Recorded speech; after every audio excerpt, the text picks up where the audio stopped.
Yeah. Miss Max, Sir Charles, back like we never left. In the booth in the building. I am HO Talk Show. Tell a friend, tell a friend. Because we are live and direct right about now. Uh, just midway through the show, and we're gonna keep giving the people what they want, Miss Max. And so I've been enjoying this thing so far, and we just gonna kick it up another notch because we got some first time guests. Give it up for the first time guests of IMH show. That's always is just as lovely as when you get folks who want to return and come back. But when you got the first timers here live on air with us, that is nothing but a blessing. Because that means you still yet growing. Yeah, always glad to have new guests, new conversations. You nervous? Don't be nervous. I have been on the radio before. Yeah. Okay. But you know what though? Radio should be easier than the stage though, right? Because like they just hear you on stage, like they're examining everything. Well, it's true. You know? It's extremely exposed. That's why I think it is an incredibly difficult art form because of that. Yeah, yes indeed. So we are joined by none other than some friends of ours that's behind the stage play Abiyoyo. We're joined by Xavier Taylor and also Jessica Harris. Jess, can you hear us? Are you good? I can. Good to be with y'all. Awesome. Thank you for joining us. And Jess, you know, we got to have you back on as well too, because you are a jack of so many trades. I didn't even know until this play how involved in the arts that you were. And, you know, then you and I sparked a conversation about the work you're doing out in Fluvanna as well, you know, which, you know, feel free to plug that as well, you know, while we got you. Yeah. But thank you. So Abiyoyo, you know, whoever wants to kick it off, like give us the backdrop because because when I looked it up. Well, who are you? Yeah. And what do you do? So let's start there. Good point. Good point. That's always good. So Xavier Taylor. So my name is Xavier. I am the composer and creator of Abiyoyo, the story song musical, which is, if you want to go back, it is based on a folklore story that was created by Pete Seeger, who is a very famous folk singer, folk artist. But he created this story after some time that he spent in South Africa, where he discovered this folk song that did have its own story around it, but he sort of made it something a little bit more personal. But the story in itself is only about 12 pages. But what I always say is what I love most about this story, it's a fairly popular children's book. If you look up, it was fairly well known from being on Reading Rainbow. So anyways, but I was always intrigued by this storybook because it was the first storybook that I saw that set Black characters in this sort of fairy tale world with magic wands and spirits, but it was also even more impactful that it was a father and a son going on this journey together to save their community from this giant, even though the community pushes them away at first. So there's so many levels being touched on in this story that I thought it really sung on its own. And I was sort of surprised that no one else had turned it into a musical because it seemed to have so much life to it. Yeah. Thank you, Max. I was so excited. I was getting ahead of myself. Yeah. So before we go deeper into that, because I definitely got some questions, but Jess, Ms. Harris, you can formally introduce yourself as well. Yeah, sure. Well, it's good to be with all of you and so thrilled that we're able to share about this project this afternoon. So I'm Jess Harris. I'm a local director and researcher. And just to your point, Charles, I feel like I wear so many hats, but it's great to be here representing Abiyoyo. So I've been thrilled to work with Xavier on this piece as the director of this staged reading. And we've been rehearsing over the past 2 months to bring it to life. So Xavier obviously has done the bulk of the work in composing and writing, and it's such a beautiful show. But I've gotten to come in and work with some really talented local actors of all ages. We have an intergenerational cast telling this story. And so we've been rehearsing and putting it on its feet and getting to share it with audiences this upcoming Wednesday. So I've been so thrilled to be a part of this process. Awesome. That is good stuff. Yeah. And so, and as I was saying before, Max so rudely interrupted me. I'm sorry.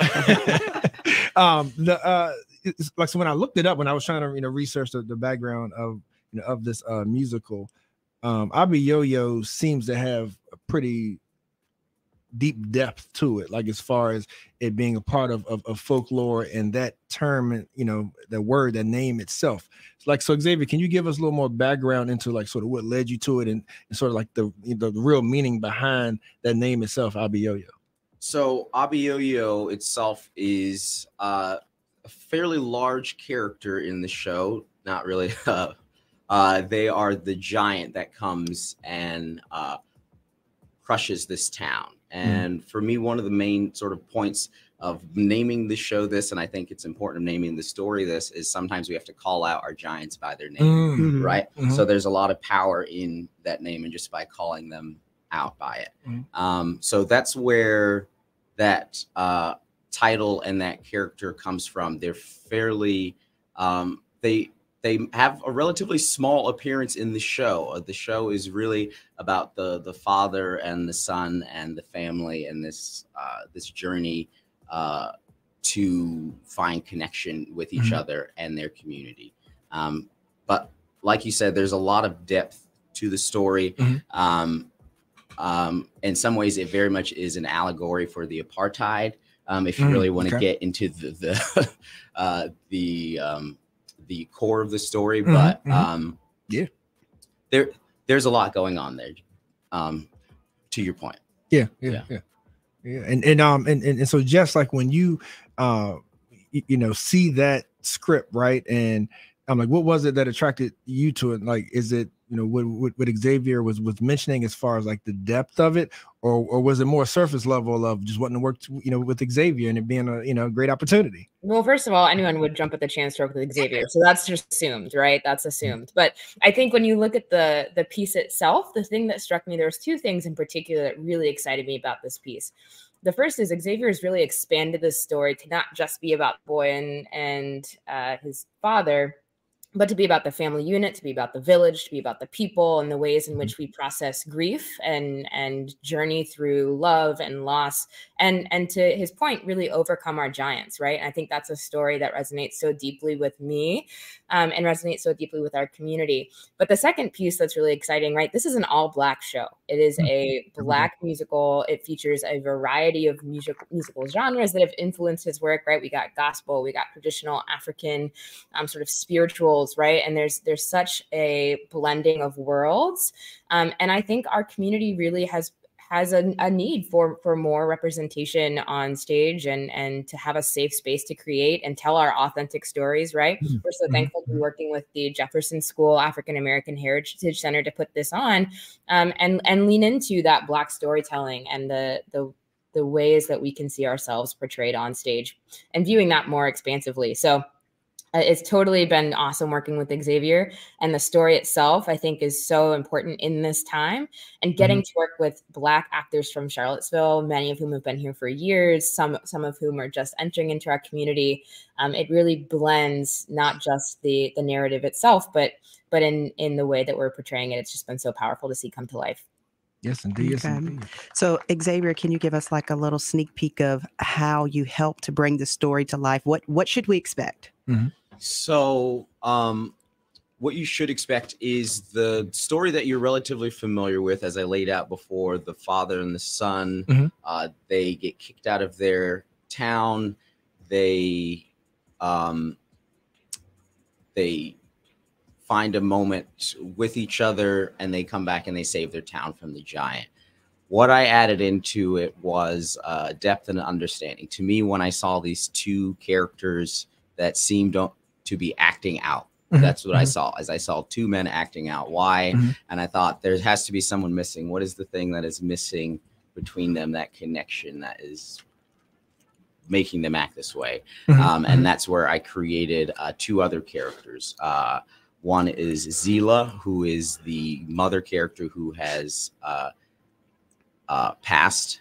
And she returns in the show as a ghost to sort of guide and help them. And then I needed someone there in the very beginning as well, an Auntie Wafa, and she guides Azizi at the beginning to sort of give him some courage.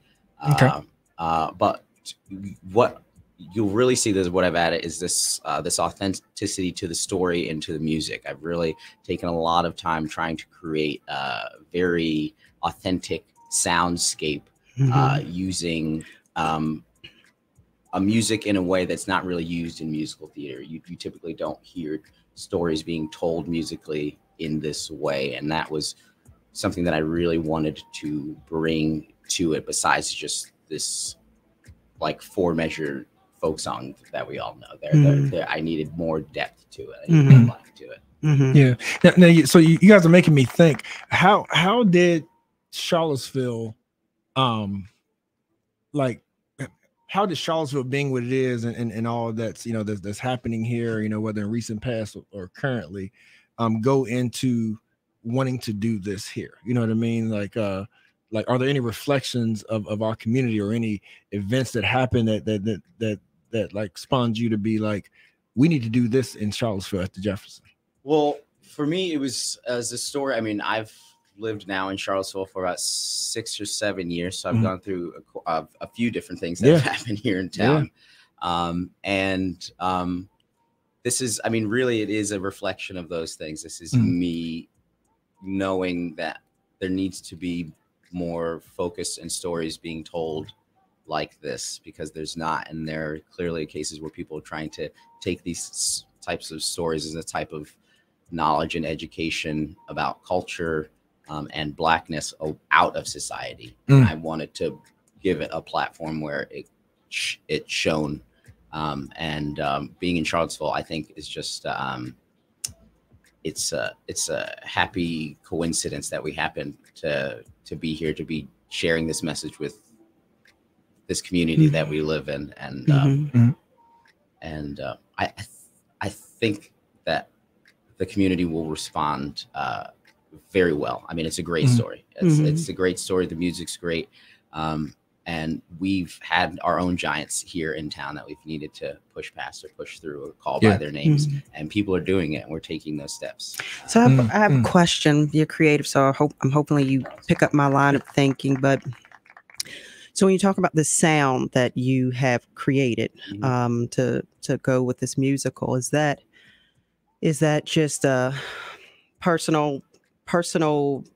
I had a thought or an idea, or is it's the sound came to you as a result of whatever feeling or happenings or things that are going on here, and the sound that matches the events or activities, or there's the sound is meant to create or invoke a certain particular type of feeling that you've kind of already defined in creating that sound? Well, the sound sort of came to me. It was a mix. I am traditionally a classical musician. Okay. And one of the things that I've always found as a classical musician is one lack of actual Black American ness in classical music and work. So that was one of the main things that called to me. And also another issue that I've always come across is translating the African sound into classical music. It always comes out a little too cheesy or a little too polished or a little too Disney, if you will. Okay. Instead of being true to the grittiness of it. Sometimes it is a little bit hard to follow, or it can sound a little bit chaotic, or it can feel overwhelming. But those are all the emotions that go into it. That brings the rawness, the realness to the sound, the layering of all the different sounds and rhythms, and the repetition. That's a big thing. Some people want to pull back and away from the repetition. But as I did more and more research about what it was that I thought was the authenticity that I was looking for, it was that repetition. It was that repeated message that sort of drones it and beats it into your heart, and you almost begin to vibrate with that repetition as it continues. And it's really it's a powerful thing in the music. Wasn't Beethoven or Mozart Black? There's conversation that Beethoven was of mixed race. Okay. You know, I ask questions like that, Max, because there's always people in history, that like they tried to get over on us, But they were but passive. I'm once again, it's been covered up so much. I couldn't tell you the truth. Because if you say it, Xavier, we're gonna believe it. So if you say it's black, so Jess, I want to give you opportunity to answer that as well. Knowing that you are a person of the community, like what impact do you hope that this makes on Charlottesville, and even how do you think Charlottesville may see itself in this? Oh my gosh. I mean, there's so many layers to this piece. And one thing that I want to say too, just to that last point, Xavier spoke so beautifully about the power of sound. And there's also been so much research that we've poured into this, right? We shared with our actors so much context and history to give them that grounding, because part of what we hope audiences leave with understanding in this piece is that understanding of where we've been and where we've come from, right? I mean, it's a diasporic show that speaks to the power of our history and our ancestry that extends far beyond these shores, and how are we connecting and hearkening back with that experience. So that's what I hope folks leave with is, you might not get a history lesson in this piece, but you'll feel it, you'll experience it.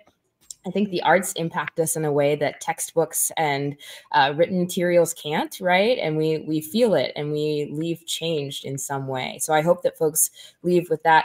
To your point about, why Charlottesville and why now? I mean, I think to your point, we as a community have been through so much. Folks are quick to say it's 2017, but we know it's been longer than that. And we know there's been a complex history in Charlottesville for centuries and for generations. And this piece by no means is going to address all that, but I think we can see some parallels, right? There's ways that we see a figure of authority in this show acting in unjust ways, right? Or we see a community that's isolating individuals for no real valid reasons other than we don't like those individuals, right? These are things that we're seeing play out in this story.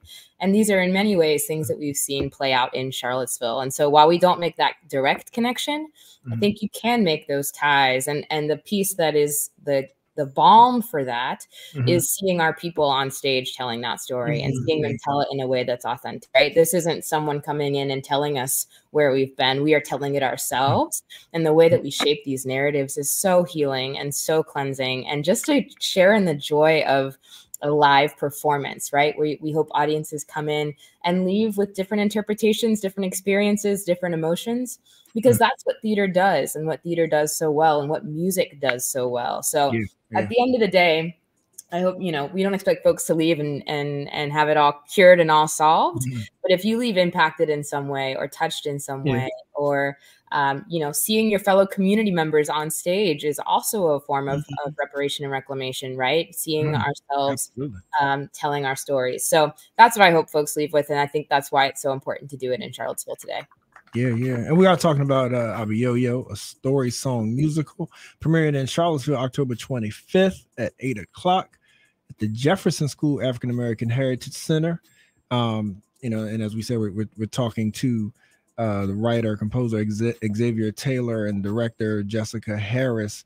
And before we let y'all go too, a couple of things. Like I want people to get familiar with you all, definitely when it comes to folks maybe wanting to get involved, they may be interested in the arts, to know what services you offer. But before you two kind of go into your backgrounds and whatnot,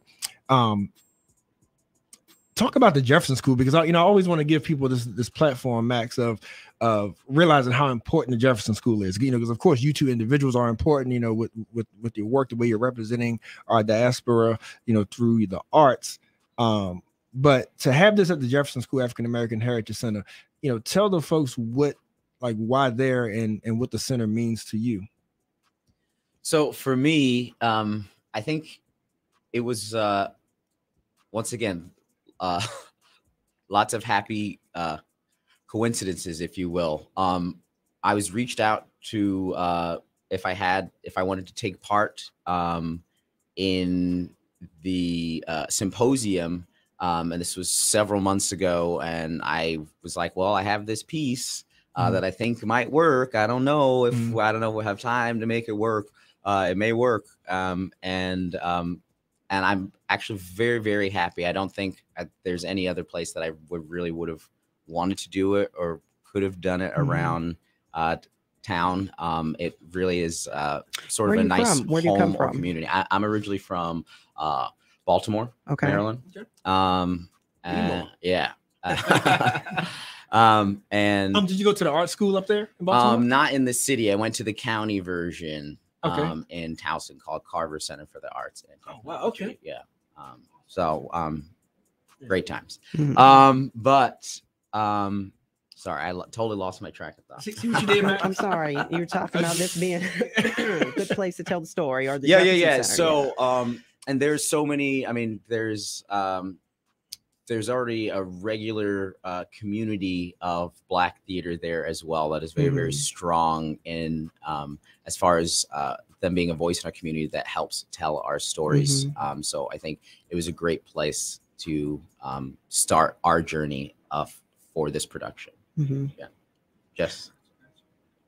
Oh yeah, I mean, absolutely. I think that's something that's so special about the Jefferson School, right? I mean, the history of the Jeff School is to honor and preserve the rich heritage and legacy of the Black community in Charlottesville, and I think that that's what this piece does. Is it's able to capture the rich culture and history of the African peoples and of Black culture more broadly. So again, I have been connected to the Charlottesville Players Guild at the Jefferson School, which is their sort of Black theater arm, and for a number of years. And so it's nice to be able to be a part of this special symposium that they're offering on August Wilson, who is an iconic Black playwright. I'm sure many of you are familiar, but it's really nice to be able to tie into something that is so powerful and offers such a great legacy in August Wilson's work, and to be able to provide a new piece and a new perspective in this day and age. So it's not just about looking back on the past and honoring a remarkable artist. It's about how are we making parallels and connections to the artists of today. So I'm so thrilled to be a part of that symposium, and also to, you know, the history of the Jefferson School being the one Black high school in the city until it closed in 51, and being able to sort of reopen as this cultural center has been remarkable. So I'm so thrilled in all the ways, not just the historical context, but the artistic context as well, to offer our pieces as part of the symposium. Yeah, wow, very well said. Thank you for saying that. And you actually alluded to something. So Jessica, give the people your background of your work as far as what else you do in the arts. Outside of Abiyoyo, if people want to reach out and get involved, get some training from you and all that kind of stuff.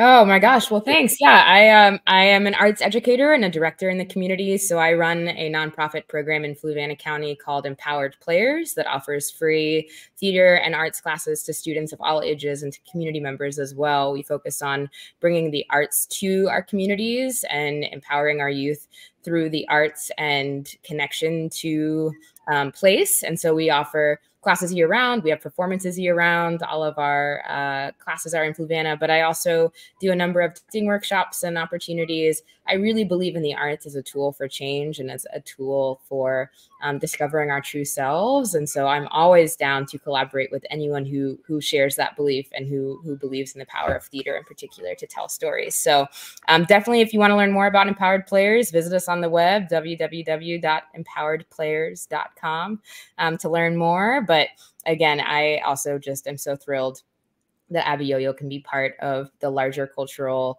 landscape in Charlottesville, because it ties so closely to my belief in the arts as a tool to inspire, educate, and empower.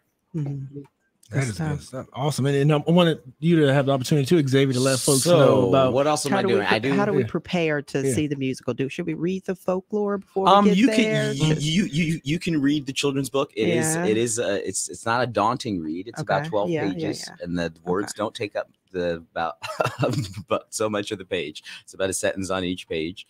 So I think it is something that you could read before you come, but if you don't want to, you just want to come and enjoy the story, I think that's something that you can also do as well. As far as some other things that I'm doing around the city, I work quite closely with DMR Adventures over in Belmont. I teach voice and music lessons and songwriting regularly around town to quite a few students. I have a lot of students all over the place.